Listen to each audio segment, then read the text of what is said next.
Welcome to the Banker Lamp. Please enjoy the video. In this video, I will explain how to resolve PayPal account limitation. First, understand that limitations often arise from security concerns or policy adherence. Immediately check your email for any notifications from PayPal and navigate to your account's resolution center. There, you will find specific instructions detailing the exact steps you need to take to lift the limitation.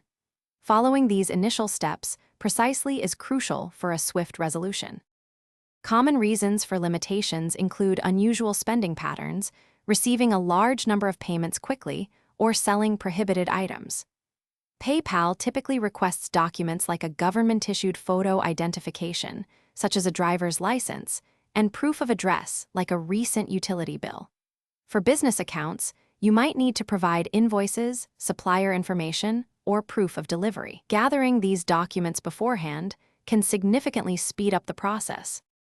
Once you have gathered the necessary documents, upload them directly through the Resolution Center on your PayPal account. It's vital that all submitted information is clear, legible, and accurately matches the details on your account. After submission, the review process usually takes several business days, often between 3 and 5 days. During this period, please be patient and avoid opening new accounts, as this can complicate the existing limitation. If your account limitation isn't resolved within the expected timeframe, don't hesitate to contact PayPal customer support directly for an update. To prevent future limitations, always adhere strictly to PayPal's user agreement and acceptable use policy. Regularly monitor your account activity for any suspicious transactions and keep your contact information, including email and phone number, updated to ensure you receive all important communications promptly.